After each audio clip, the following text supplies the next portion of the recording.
Quero já chamar para a nossa roda de conversa, doutora Carolina Marrone. Bom dia, seja bem-vinda.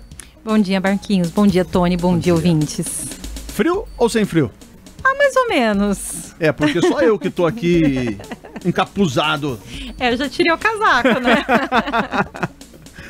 Carol, mais uma manhã, terça-feira, dia 23. Sei que temos um tema para debater hoje, mas antes de tudo, já faz uns dias que estou refletindo e gostaria de estar fazendo uma única pergunta. A nossa sociedade está ficando doente? Eu acho que a gente não pode generalizar, né? Mas eu acho que a gente tem mais acesso à informação. Hoje a gente consegue rapidamente saber o que aconteceu nos espaços. E isso dá uma sensação de adoecimento mesmo. Eu só acho que a gente ganhou mais consciência e, de novo, a gente tem mais acesso, ou acesso mais rápido ao que tem acontecido de uma maneira geral, assim, né? No mundo todo. Não é, a gente sabia o que acontecia na nossa cidade. Para a gente saber o que aconteceu num outro espaço, a gente dependia, por exemplo, de um jornal, alguma coisa assim, e eles não davam conta de tudo. Então, a gente sempre teve acesso limitado, mas restrito. Hoje, a gente tem um acesso gigantesco à informação e isso faz com que pareça que, assim, tá explodindo. Eu acho, isso é opinião, tá? Não tenho estudos, assim, não me debrucei sobre estudos, mas eu acredito que seja mais isso do que, de fato, uma sociedade adoecida. Nós precisamos, sim, cuidar da saúde mental. Eu acho que a gente está ganhando cada vez mais consciência sobre isso. E há algumas partes da nossa sociedade que estão mais adoecidas do que outras. É porque a gente nota, né, Marquinhos, os noticiários aqui semana passada, cidade vizinha aqui, de Salto, onde um policial acabou adentrando a base que ele e a esposa trabalhava, acabou matando companheiros de trabalho. No Ceará, se eu não me engano, teve também a mesma situação. Os casos de feminicídio aqui na região de Campinas, de janeiro até o presente momento, já ultrapassou o número de casos do ano passado, os abusos sexuais a crianças e adolescentes. Então, por isso que a gente questiona, né, se tudo isso é uma sociedade que está adoecendo ou se é realmente mesmo as informações que estão chegando com mais facilidade, né? Eu acho que assim, é uma sociedade que está se conscientizando. Então, assim, a gente não falava de feminicídio, hoje a gente fala. Nós tivemos 2 anos aí de pandemia que diminuíram os números de comunicados, né, de queixas. Assim, a gente tinha queixas, mas por estar todo mundo mais enfurnado, mais fechado dentro de casa, muitas vezes as coisas não apareciam como deveriam. Então tinha muitos casos de abuso. E assim, a gente hoje entende que é abuso, que é feminicídio, que é abuso sexual infantil. A gente entende uma série de coisas que antes a gente não entendia. Com relação aos casos da polícia militar, isso eu acho sim que é algo que a gente precisa parar para pensar. É um setor que é importante, né, porque trabalha com a nossa segurança, mas que não dá devida importância para a saúde mental. Embora eles tenham disponibilidade, eles tenham recursos para isso, ainda é visto como fraqueza, ainda é visto... Então, assim, as pessoas acabam passando por uma pressão muito grande, tem uma condição de trabalho que é muito prejudicial para a saúde mental e tem pouco respaldo nesse sentido, porque não por falta de estrutura, mas por falta realmente de... qual é a palavra? Assim, de aceitação daquela comunidade. Exatamente. E aproveitando ainda esse tema, como mencionamos, último dia 18 de maio foi o dia de combate ao abuso sexual de crianças e adolescentes. Eu acho que também é um tema legal pra gente debater nessa manhã, né, Carol? Ah, com certeza. Eu acho que é importante. E não dá pra gente falar em combate à violência sexual infantil e do adolescente sem falar de educação sexual, né? Então, a primeira coisa que a gente precisa pensar é o que nós, enquanto pais, enquanto educadores, enquanto figura de referência para alguma criança ou adolescente, estamos passando para essa criança ou adolescente. né? Então, quando a gente está falando de sexualidade, a gente está falando de algo muito mais abrangente do que a relação sexual, do que o gênero, né, que é o sexo nosso do nascimento, sexo biológico. A gente está falando também de vivências, de experiências, de afeto. E é muito importante que a gente entenda que coisas simples do nosso dia a dia acabam interferindo nessa construção da sexualidade e do entendimento de que o meu corpo é meu e que eu tenho que impor limites, né? Então, quando eu pego crianças e vou brincar com a criança e eu passo do limite, eu tô brincando de fato, mas eu não respeito o limite da criança, que é quando a criança fala pra mim, para! E eu continuo, né? Então, sei lá, eu tô fazendo cosquinha, ou eu tô fazendo uma provocação, e eu não paro, eu não tô respeitando. Então, essa criança começa a entender que ela não tem voz, que ela não é aceita. Então, a gente faz isso achando graça, achando que é brincadeira, né? Então, é uma coisa que a gente começa daí já a ensinar para as crianças sobre isso, sobre o que é o corpo, sobre qual é o limite.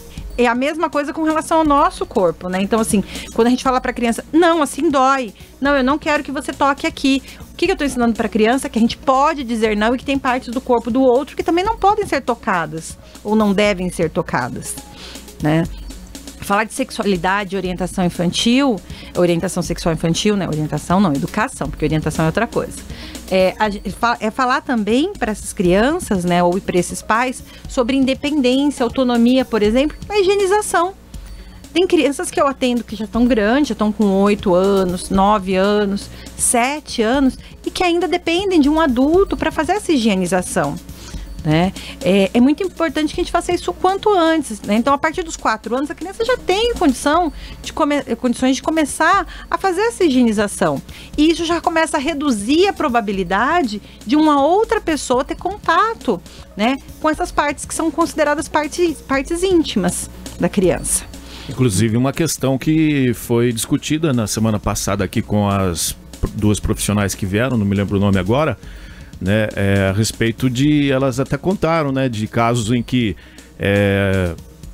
determinada criança tinha trauma, atenção, né? no cuidado de alguém que cuidava dela ali, e ela tinha receio às vezes, né, de que alguém chegasse perto, porque quem cuidava dela acabava quem era pra cuidar. Abusando, isso, né, de uma certa forma. Isso traz um certo prejuízo, né, Carol? Muito, e isso é uma coisa que a gente precisa pensar bastante. O abusador geralmente não é um monstro, não é um estranho. O abusador geralmente é alguém muito interessante, é alguém muito sedutor. E não é sedutor para criança, é sedutor para todo mundo, é sedutor para família. Entendeu? E aí, nesse sentido, o que a gente tem que pensar? Não é para falar para criança que é como se fosse o lobo mau, que é como se fosse um monstro. Não. Filha, tem partes do seu corpo que são suas. Tem situações que são privadas. Então, eu vou ao banheiro, eu vou fechar a porta, eu vou trocar de roupa, eu não vou trocar de roupa na frente de outras pessoas, né? Tem regiões do meu corpo que precisam ser protegidas. Por isso que, além da vestimenta normal, a gente usa as peças que são as peças de baixo. A gente usa calcinha, sutiã, cueca, né? E seria interessante, claro, eu acredito que seja por esse lado. Os pais, no caso, né, ter uma conversa com a criança desde cedo, mostrando esse lado que você acabou de apresentar aí, né, que tem determinadas partes do corpo que não deve ser tocado e tal, para que, se acaso aconteça, a criança venha falar, né, é importante a gente conversar, mas é importante a gente também criar uma relação com essa criança, que é uma relação de confiança. Uhum. Né? Então, por exemplo, se eu sou um pai ou um adulto de referência muito violento, muito agressivo, punitivo, se essa criança me entende como alguém que pune, que castiga muito, dificilmente ela vai vir me contar.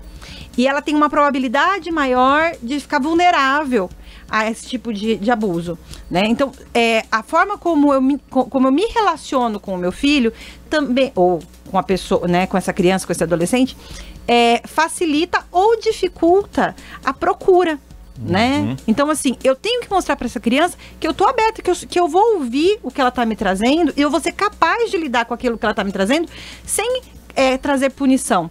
Muitas vezes essa criança ela não sabe que ela está sofrendo um abuso. Muitas vezes aquilo para ela pode até ser de alguma maneira prazeroso, porque para ela é carinho, porque para ela é atenção, Entendeu?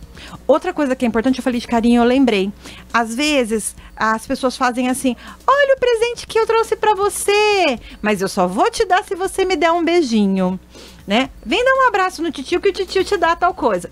Gente, tem outras formas que a gente pode fazer para agradecer aquilo que a gente está recebendo. A gente não precisa beijar, a gente não precisa abraçar. Aliás, para cumprimentar, a gente também não precisa beijar e não precisa abraçar. Se a criança não se sente à vontade, não tem que fazer. E quando a gente está falando de um mimo, um presente, não dá para fazer essa relação de troca, né? Te dou alguma coisa em troca de um carinho.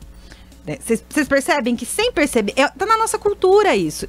Parece uma coisa muito inocente, mas sem perceber eu estou ensinando para essa criança. Para você receber algo, você tem que me dar algo e esse algo está relacionado com o seu corpo, com a sua sexualidade. Parece que você está fazendo o mesmo treinamento que fazem com cães na hora de adestrar, né?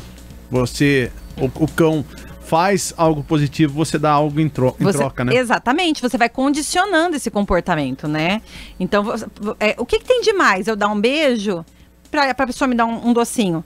Ah, mas a pessoa me deu... agora eu tenho jogos, né? A pessoa me deu acesso a um jogo. E aí eu só tirei uma foto para ela. Né? Isso é outra coisa, porque agora a gente, além do perigo da vida real, das pessoas que estão próximas, a gente também tem esse mundo que é o mundo virtual. Né? Então, assim, o que a gente tem que fazer nesse caso? Trabalhar com essas crianças também. Nudes, não pode. A gente está aumentando muito a quantidade de nudes infantil. Então, conversar com as crianças sobre isso. Não revelar informações pessoais, não postar fotos sensuais, evitar essas danças, né? Que são danças mais sensualizadas, mais erotizadas, na verdade. Porque isso acaba atraindo realmente a atenção de pessoas que tem um desvio, né? E hoje com a facilidade, né, Marquinhos, da inteligência artificial, outras pessoas podem se passarem por outras pessoas, um adulto passa por criança, né? E tentar convencer uma outra criança a qualquer coisa, então tem que tomar muito cuidado com essa situação. Tem que tomar muito cuidado. E aí, como é que a gente faz? A gente tem que deixar mais próximo, né? Então, vai mexer no tablet, vai mexer no computador, fica mais próximo, fica num espaço que a gente consiga tá passando, observando e se abrir mesmo, né? O que o Marquinhos falou de conversar sobre é muito importante. Então, assim, eu tenho que ter esse espaço para falar sobre. E eu tenho que ter, liberdade para mostrar, para me expressar, né, de forma afetiva, de forma não sexual, mas a minha sexualidade ela pode aparecer. Tem formas dela ser expressa de maneira que a nossa sociedade aceita. Então, por exemplo, um casal, pai e mãe, que se beijam, que se abraçam. Eu tô falando de beijinho, eu não tô falando de beijos longos e tórridos, né? É o carinho, né? É o carinho, exato. É o carinho, não é a carícia. Exato. Né? Então, assim, é carinho, é demonstração de afeto. Não é aquela coisa do passar a mão em partes do corpo, que não, né? Você fala pra criança, olha, não pode passar. E aí, um dos dois vai lá, o pai ou a mãe, e passa a mão em alguma parte, na frente deles, né? O que eu tô... Calma aí, não faça o que eu como é que é? Não faça o que eu faço, faça o que eu digo?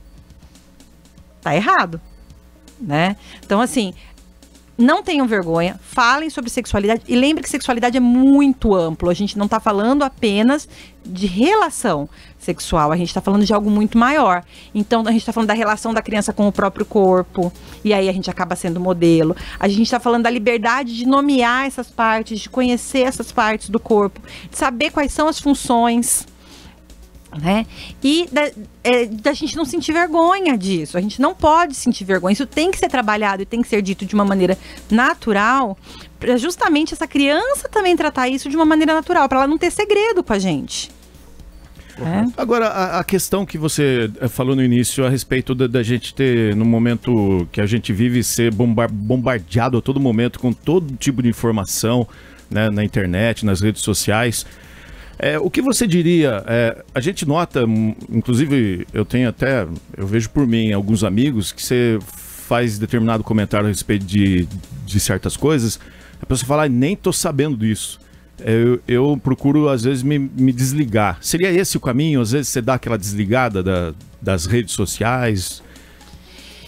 Eu acho que a gente pode filtrar algumas coisas. Tem coisas que são desnecessárias, né? Isso não significa se tornar alheio. Então, eu vou me remeter à questão da sexualidade e aí eu volto a isso. Então, assim, não adianta eu varrer para debaixo do tapete a ideia da sexualidade, de que tem abuso sexual infantil, de que existem pedófilos, né? De que há um risco aí. Não adianta eu me negar a ver isso. Eu tenho que saber o mínimo, eu tenho que estar informado minimamente para poder proteger, para poder saber sobre o que eu tô falando, até porque se fala muito pouco sobre sexualidade. A gente fala muito sobre o erótico, pouco sobre a sexualidade, né? Na nossa sociedade, principalmente as coisas que a gente tem acesso, tá muito relacionado com essa coisa do te estimular sexualmente e não vou vivenciar situações da minha vida que são situações afetivas, prazerosas, de troca, né? Então é bem diferente uma coisa da outra. E as pessoas acabam tendo muito acesso a isso e pouco acesso a outra parte. E se negam a ver, né? Não adianta eu me negar, é importante eu saber. Então, por exemplo, você ficou sabendo de tal coisa? Não fiquei. Mas calma aí, é importante isso pro meu dia a dia? É importante. Então deixa pelo menos eu estar a par do que tá acontecendo. Não preciso saber detalhes, né? A gente estava falando há um tempo atrás dos ataques das escolas. Não adianta eu ficar alheio. Eu tenho que saber o mínimo para saber orientar quem está perto de mim, para saber o que está acontecendo, para me proteger. Com certeza, né? sim. O mínimo.